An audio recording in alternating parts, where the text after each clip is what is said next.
Bonsoir à tout le monde. J'ai été un peu absent en ligne ces derniers jours parce que je me suis retiré avec des amis à moi pour essayer de travailler sur la Convention européenne des droits de l'homme. En effet, ça fait plus de 50 ans que nous essayons de lutter pour sortir du franc CFA. Malgré tous les efforts que nous avons faits, malgré tous les livres qui ont été écrits par les monétaristes, les économistes africains, il n'y a rien à faire. Celui qui tente de s'approcher de ça est assassiné, est tué, est mis en prison par l'État français. Donc j'ai décidé, sachant tous les risques que je prends, de traduire la France devant la Cour européenne des droits de l'homme. Ce document que j'ai en main ici,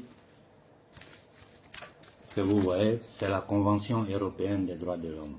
Donc nous nous sommes basés sur la Convention européenne des droits de l'homme pour essayer d'attaquer juridiquement la France sur le plan international.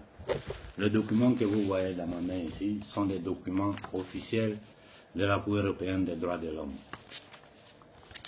Cet autre document sont toutes les preuves inconfutables que nous avons ajoutées au document, plus toutes mes déclarations qu'aujourd'hui j'ai consignées à la Cour européenne des droits de l'homme, spécifiant très bien que ce document doit être traduit à la Cour pénale internationale, parce que j'accuse la France de crimes contre l'humanité en Afrique. C'est un document intouchable. Toutes les preuves sont dans ce document.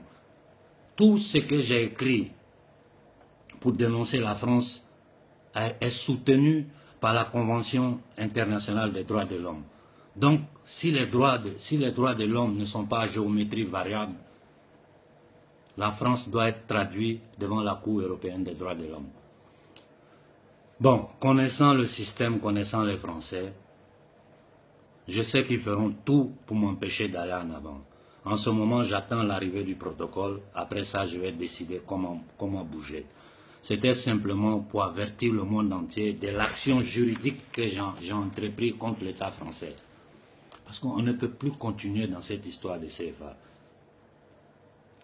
Tant que nous serons dans cette monnaie coloniale, dans cette monnaie nazie, l'Afrique continuera à souffrir. Je ne supporte plus de voir des bateaux en train d'être fermés à droite, à gauche, parce que les Africains fuient les terres. Et nous savons que le problème central de l'Afrique, des 15 pays d'Afrique, c'est le franc CFA. J'ai pris des années pour étudier les travaux du professeur Nicolas Eboyou, pour ne citer que celui-là. Mais j'ai ajouté sur la documentation les travaux de tous les grands monétaristes occidentaux. Donc la Cour ne peut rien dire d'autre. Elle n'a pas de possibilité d'archiver ces documents-là.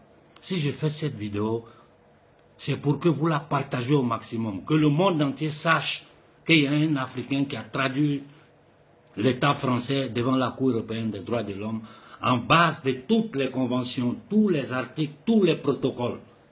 C'est une accusation intouchable. Donc je vous en prie, partagez-le au maximum. Moi j'attends le protocole et puis on va s'affronter au tribunal. Bon voilà, c'était le message que je voulais vous donner. Partagez le message. Je sais que l'État français va m'attaquer violemment ces temps-ci et j'espère que j'aurai la protection du gouvernement italien. Je salue tout le monde et je souhaite bonne nuit à tout le monde. Merci.